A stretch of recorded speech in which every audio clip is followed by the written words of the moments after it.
Nous nous souvenons, le modèle de la jeunesse malienne, Thomas Sankara, a été assassiné en 1987 par l'impérialisme.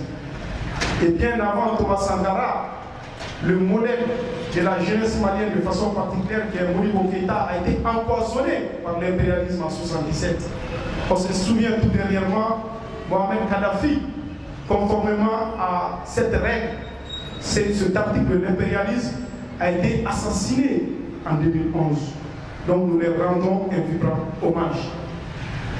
Mes chers journalistes, je me présente, moi c'est Khalid Sarmo Cissé, le président du comité de pilotage de la LIDEM. La LIDEM, nouvelle initiative pour le développement de l'employabilité au Mali, travaille pour la promotion de la formation et la reconversion professionnelle, quête de financement, tout ce qui rentre dans le cadre du social et de l'humanitaire, pour venir en aide à nos camarades, jeunes révolutionnaires et à nos mamans. Et on a l'habitude de le dire, la LIDEM, c'est la formation pour tous. Une révolution sans formation est vouée à l'échec. C'est ce que Nelson Mandela avait l'habitude de dire quand il disait que l'arme la plus puissante que l'on puisse utiliser pour changer ce monde, c'est l'éducation. Et donc, la formation. L'arme la plus puissante que l'on puisse utiliser pour changer ce système, pour lutter contre ce système impérialiste, est la formation. C'est ce qu'on n'a pas cessé de faire durant des années, mes chers. Durant des années, nous nous sommes battus contre ce système. Nous avons animé les conférences. Beaucoup de camarades ici présents étaient avec moi. Cela me rappelle le combat que nous avons mené pour collecter 8 804 849 signatures. La jeunesse du GPM est là. Je vous demande de les applaudir. Nous avons juré de porter haut ce flambeau que Modibo nous a laissé. Et c'est conformément à ça, à ce serment, que nous avons tout mis en œuvre pour chercher d'autres collaborateurs. Et pour y parvenir, nous nous sommes jurés de travailler nuit et jour à collecter les signatures. Les objectifs étaient très clairs. Bénéficier du logistique, du moyen, du soutien logistique de la part des Russes. Bénéficier de la formation militaire de la part des Russes. Et bénéficier de l'équipement, des armements de la part des Russes. Comme l'a dit Nathalie Yam, que ces Maliens se détrompent, ces Maliens qui disent que nous voulons changer de maître. Non, nous ne voulons pas changer de maître, mais nous voulons des nouveaux partenaires, conformément à l'engagement du père de l'indépendance qui est Modibo Keïta. Et c'est pour cela que nous exhortons à cette jeunesse africaine, à cette jeunesse malienne de lire, de chercher à connaître l'histoire. Parce que la Russie est la deuxième nation, le deuxième pays à reconnaître l'indépendance du Mali à travers un télégramme que Nikita Khrouchtchev a envoyé à Modibo Keïta le 8 octobre 1960 pour lui signifier tous les soutiens du PSS. Et le deuxième accord militaire signé par le Mali avec un pays à l'extérieur, en dehors de l'Afrique, le premier accord c'est avec les Russes. Et c'est les Russes qui ont formé les premiers cadres du Mali. Alors, si la France joue ce jeu impérialiste, il faudra-t-il se tourner vers quel partenaire, puisque la Russie, nous n'en voyons pas. Mais il faut que cela soit clair. Nous ne voulons pas quitter l'impérialisme français pour un autre maître. Non, nous le disons, la répétition est pédagogique, nous voulons des nouveaux partenaires. Et donc je profite de l'occasion pour saluer ici la coopération militaire que nos autorités entretiennent en ce moment avec la Russie. Nous disons vive la coopération entre le Mali et la Russie. Mes chers journalistes, permettez-moi de dire deux mots sur le thème et remettre la parole à notre invité d'honneur qui est Nguchi Béanzin. En 2020, parce que c'est là que remonte la dernière visite de notre camarade, nous avons animé une conférence dont le thème était l'heure de la vérité assolue. Cette conférence nous a permis d'expliquer beaucoup de choses, expliquer la charte de l'impérialisme, expliquer et dénoncer ces accords coloniaux qui liaient nos pays à la France. Et par la grâce de Dieu, les choses ont changé. Aujourd'hui, 3 ans après, où en sommes-nous avec ce combat? Nous disons bravo à tous ces panafricanistes qui ont mouillé le maillot. Le message est passé. Le thème de cette année, c'est la renaissance de l'unité africaine. La renaissance de l'unité africaine ne veut pas dire que nos devanciers ont échoué. Non. Nos devanciers ont travaillé, ont mené le combat à un niveau. Comme l'a dit Modibo, ce niveau qui est le flambeau qu'ils nous ont laissé, il est de notre devoir de continuer ce combat. Le panafricanisme, qui est le socle même de l'unité alors africaine, est défini de plusieurs manières. Mais force est de reconnaître que toutes ces définitions convergent. Le panafricanisme est reconnu comme étant un mouvement, une idéologie politique qui travaille d'arrache-pied pour l'indépendance totale du continent africain, de tout le peuple africain. Un mouvement qui travaille d'arrache-pied pour la promotion de la solidarité entre Africains dans le monde entier, entre tous les peuples qui ont une ascendance africaine. L'un des pères fondateurs de ce mouvement panafricaniste, qui est le haut camarade Harry Sylvester Williams, qui a organisé le premier congrès international du panafricanisme en 1900, est mort très jeune. De 1900 à 1950, le mouvement panafricaniste a travaillé et a lutté contre la discrimination, l'esclavage colonial, la conquête coloniale.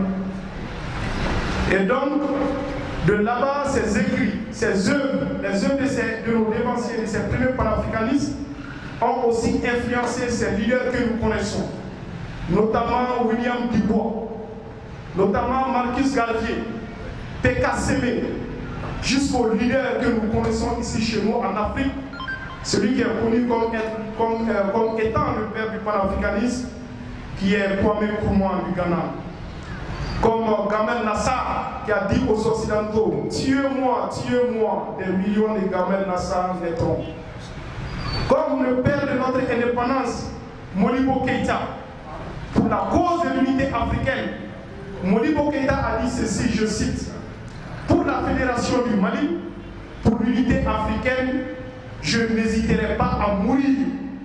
Je n'hésiterai pas à mourir et je ne reculerai jamais. Et Modibo Keïta, comme l'a rappelé le camarade Pape Diallo, a dit qu'il est prêt à laisser tomber, à sacrifier la souveraineté de son pays, qui est le Mali, pour la cause de l'unité africaine. Et c'est pour cela que lorsque vous écoutez l'hymne national du Mali, l'Afrique résonne, l'unité africaine résonne. C'est le lieu pour nous de préciser qu'il y a une différence énorme entre un panafricaniste et un souverainiste. Modibo Keïta était un panafricaniste. Et donc que cela soit clair, tout panafricaniste est souverainiste, mais tout souverainiste n'est pas panafricaniste. Modibo Keïta, le père de l'indépendance, que je vous demande d'applaudir, est un vrai panafricaniste. Et donc très rapidement, renaissance de l'unité africaine. Nous nous souvenons pour sauver l'unité, l'union des États autonomes de l'ex-AOF, Afrique occidentale française, en septembre 1958, Modibo et ses camarades ont invité les autres camarades à la conférence de Bamako en décembre 1958. Et 4 pays ont répondu à cette invitation, notamment la Haute-Volta qui est l'actuel Burkina Faso, le Dahomey qui est l'actuel Bénin, le Soudan et le Sénégal. Et la Mauritanie a envoyé des représentants. Pour aller très vite, le 17 janvier 1959, sauf erreur de ma part, une première fédération avait été formée le 17 janvier 1959 à Dakar au Sénégal, regroupant le Soudan, le Sénégal, la Haute-Volta qui est l'actuel Burkina Faso et le Dahomey qui est l'actuel Bénin. Et quelques mois après, les deux pays se sont retirés, c'est-à-dire le Burkina Faso et le Bénin. Et donc la fédération, tant rêvée par Modibo Keïta, a été formée, créée à Dakar au Sénégal, avril 1959, avec Modibo Keïta comme président de la fédération du Mali. Et donc pour aller très vite, les Occidentaux ont tout fait pour casser l'élan panafricaniste de Modibo Keïta. Ils ont commencé à menacer Modibo Keïta de mort. Ils ont commencé à chuchoter les choses à Senghor. Et donc ça n'allait plus. La fédération du Mali a éclaté exactement le 20 août 1960. Parce que tellement que ça n'allait pas, Modibo Keïta et Senghor se sont même tiraillés sur le choix de l'état-major de l'armée. Modibo Keïta avait désigné le colonel Soumaré qui n'était pas encore général, et Senghor avait désigné le colonel Fall. Et donc, par finir, la fédération du Mali a éclaté le 20 août 1960, et donc l'indépendance du Mali a été déclarée acquise le 22 septembre 1960. Voici un tout petit peu d'historique. Ce rêve brisé du grand panafricanisme Modibo Keïta, qui était la fédération des pays ouest-africains, il a dit au chef d'État: il faut que l'Afrique ait ses institutions conformément aux cultures multiples de l'Afrique. Mais Modibo Keïta n'avait pas renoncé à l'unité africaine, parce que même après l'indépendance du Mali en 1961, Modibo Keïta a créé l'UEA, Union des États africains, avec le Ghana de Kwame Nkrumah, la Guinée de Sékou Touré en 1961. Et c'est cette union qui a pris part à la charte de Casablanca en 1961 avec le Maroc, l'Égypte et le gouvernement provisoire algérien. Donc c'est pour vous dire que Modibo Keïta, jusqu'à sa mort, tenait à ce rêve. Et nous, en tant que modibistes, et nous réclamons du modibisme, nous allons nous battre pour mener ce combat à port. D'où le thème de la renaissance de l'unité africaine, mes chers amis. Et donc, nous avons tous les ingrédients en ce moment. Aujourd'hui, nous profitons de l'occasion pour féliciter nos camarades du Burkina Faso qui sont sortis pour dire à la France merde, pour dire à Emmanuel Macron: nous ne voulons plus de tes forces impérialistes. Nous disons bravo au peuple burkinabé. Nous reconnaissons en eux les fils descendants de Thomas Sankara, des vrais sankalistes. Le Burkina Faso est dans une dynamique très bien connue. Le Mali est dans une dynamique. Parce que nous ne pouvions pas imaginer une seconde, sous l'ancien régime, que les autorités maliennes allaient oser faire un communiqué et citer le nom de la France. Nous nous souvenons juste qu'en 2021, on ne pouvait même pas dire à part la France au Mali. Nous disons bravo au peuple résilient du Mali. Et donc ce rêve de l'unité panafricaine, c'est le Burkina Faso, c'est le Mali, c'est la Guinée.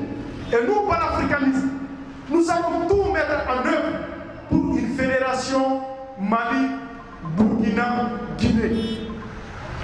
Fédération Mali, Burkina, Guinée, je vous assure, mes chers compatriotes, mes chers journalistes, cette fédération sera une puissance dans la sous-région. Et nous allons nous battre.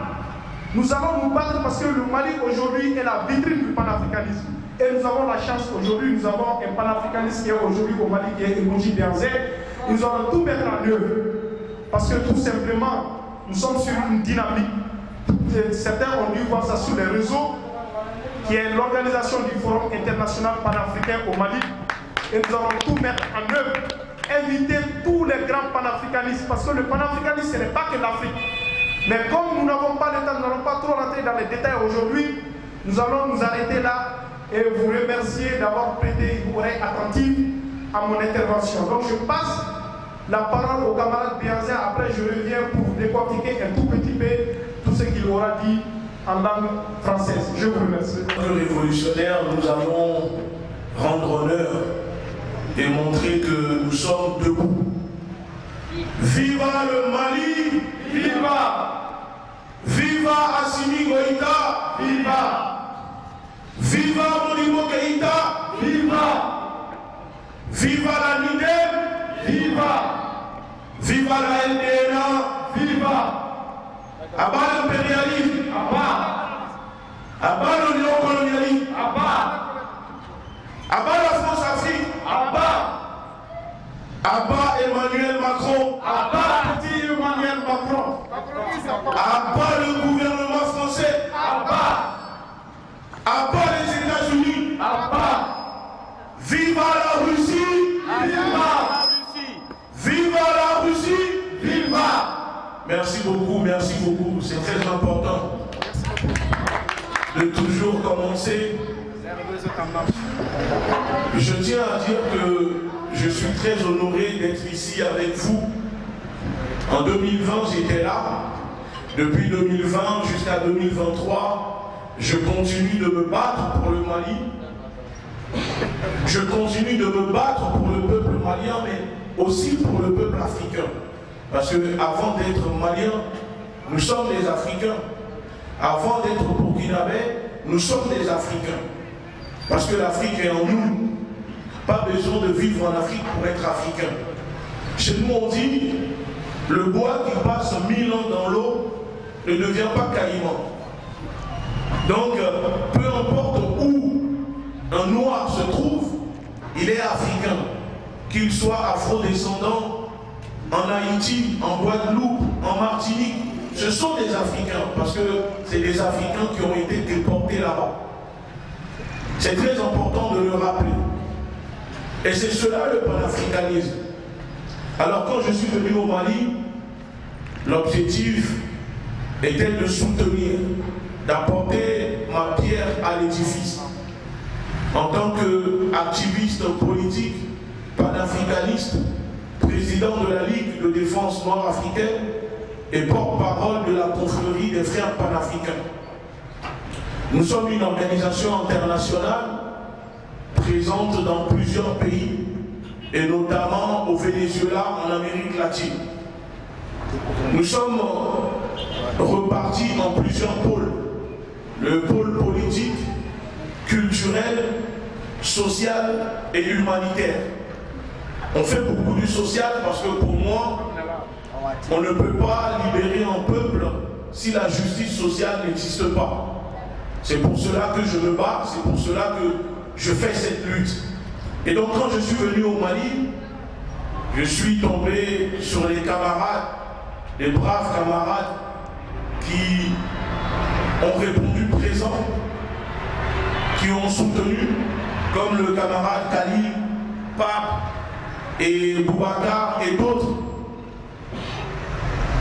Et si je reviens aujourd'hui en 2023, c'est pour venir encore soutenir et apporter mon soutien aux autorités maliennes, aux camarades de la Révolution, pour leur ténacité, leur détermination, pour leur dire que la lutte ne fait que commencer.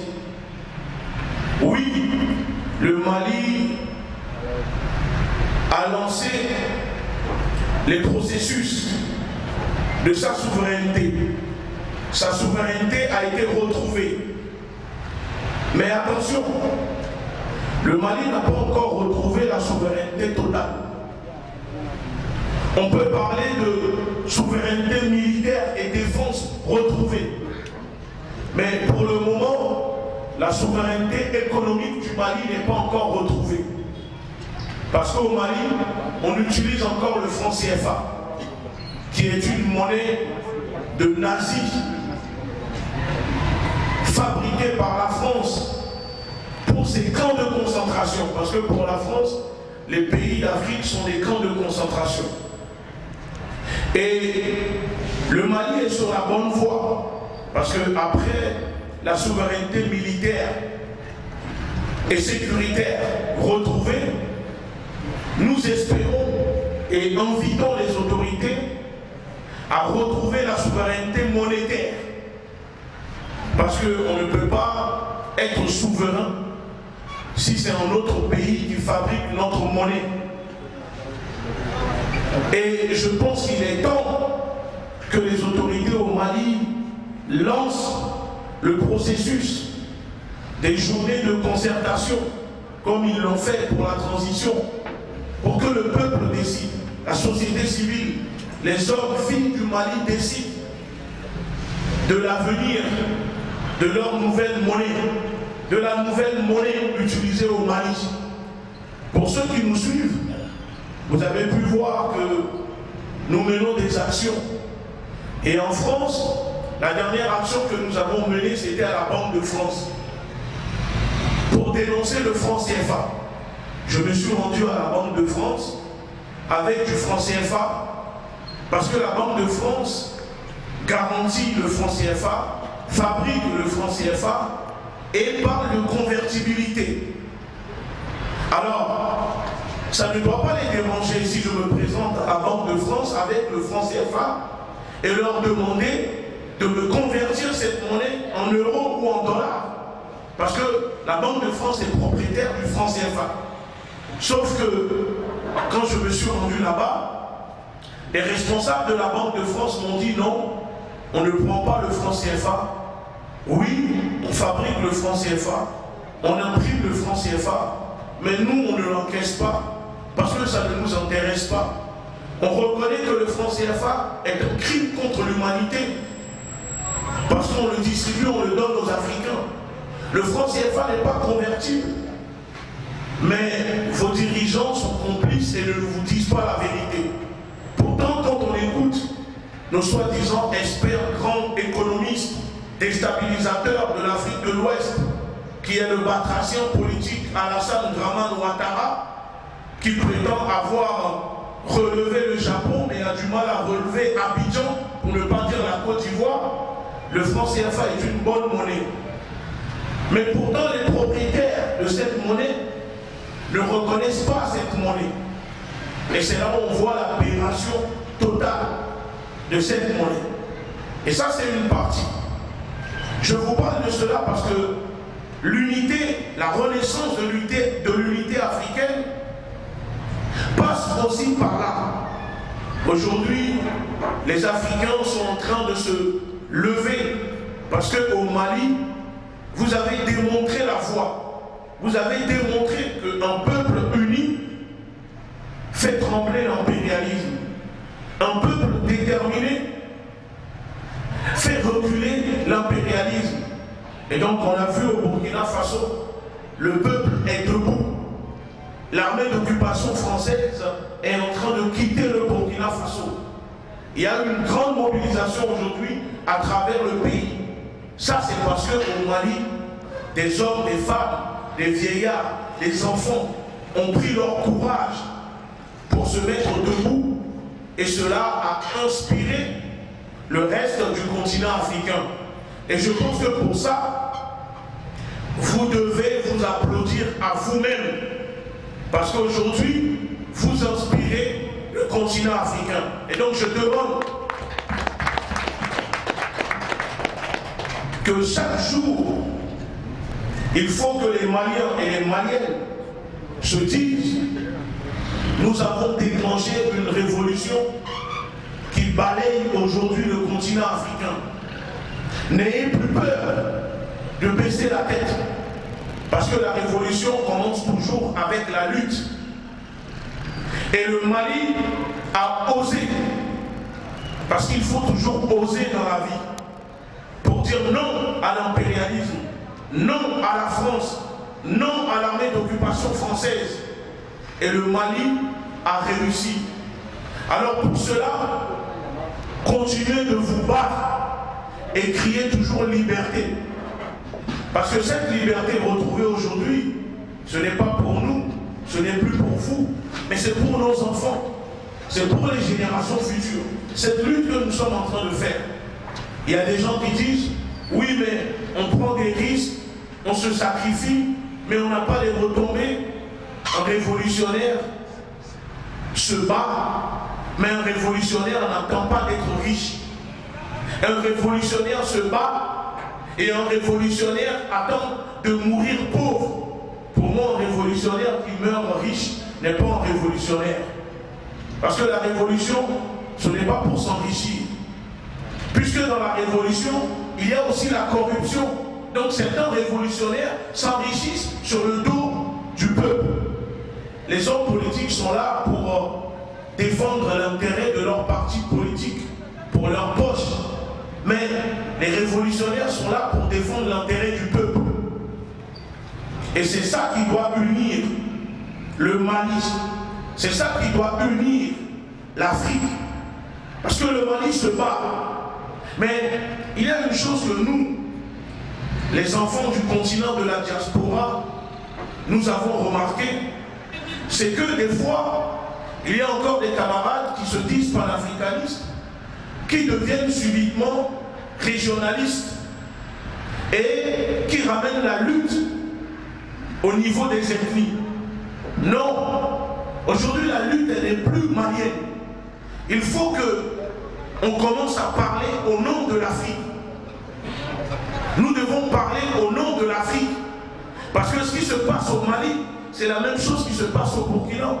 C'est la même chose qui se passe au Togo. C'est la même chose qui se passe au Gabon, en Afrique. Quand la France vient envahir un pays, elle parle au nom de l'Europe. La France défend l'identité européenne. Et il est temps que nous aussi en Afrique, nous aussi les panafricanistes, nous puissions défendre l'identité africaine. Et au sein de l'identité africaine, il y a le Mali. Parce que sans cela, ce que nous sommes en train de faire aujourd'hui, c'est comme si on tape sur l'eau. Si la nation de Voltaire, de Napoléon, a un problème avec la Russie, mais qu'elle aille envahir la Russie, comme elle l'a fait avec la Libye, comme elle le fait avec le Mali, le Burkina. Ah oui, c'est vrai. La Russie est une puissance nucléaire, une puissance militaire. Parce que la France n'est forte que devant les faibles. Et devant les forts, elle est faible. C'est ça la France. C'est facile d'intimider des pauvres paysans villageois qui sont désarmés avec des mirages des années 80 pour montrer sa puissance militaire. Mais l'Ukraine a besoin de la France. Pourquoi la France n'envoie pas ses militaires en Ukraine? Mais pourquoi la France s'entête à rester en Afrique puisqu'elle dit qu'elle n'est pas en Afrique par intérêt? C'est comme si moi j'ai un médecin. Le médecin me souhaite mal. Je dis au médecin, je ne veux plus de toi. Mais le médecin il dit non, tu vas rester avec moi. Mais pourquoi? Je suis libre d'aller voir où je veux. Parce que la France appartient aux Français. Le Mali appartient aux Maliens. Et ça, la France doit le comprendre. Et ce n'est pas être anti-français. Je peux vous garantir que les Français comprennent votre lutte, notre lutte, et comprennent que leur gouvernement les manipule en disant qu'en Afrique, il y a un sentiment anti-français. Non, il n'y a pas de sentiment anti-français. Il y a un sentiment anti-politique française. Nous, les Africains, on n'a pas été éduqués dans l'idéologie de la haine. On ne connaît pas la haine de l'autre, parce que l'autre n'est pas noir. C'est une idéologie qui existe chez eux là-bas. Nous, on ne connaît pas ça. Et s'il y avait un sentiment anti-français, il n'y aura pas de Français au Mali. Est-ce que depuis le début de cette révolution, un seul Français a été tabassé au Mali parce que Français? Non. Alors il n'y a pas de sentiment anti-français. Et cette propagande, c'est la propagande de l'État, aidée par ce que je qualifie d'agents de l'oppression impérialiste, qui sont ces journaleux ou journalopes au service de ces États propagandistes. Moi aujourd'hui, je suis très fier du peuple malien, tellement fier que quand je suis au Mali, je ne suis pas pressé de retourner en France. Et je vais finir, conclure, en disant ceci. Quand la France accuse la Russie au Mali d'être impérialiste, elle piétine des siècles de persécution qu'elle a fait subir à nos ancêtres dans les plantations, dans les Caraïbes et sur le continent africain. La France a des bases militaires un peu partout au Mali avant qu'elle ne soit chassée Parce qu'elle pillait les richesses du peuple malien.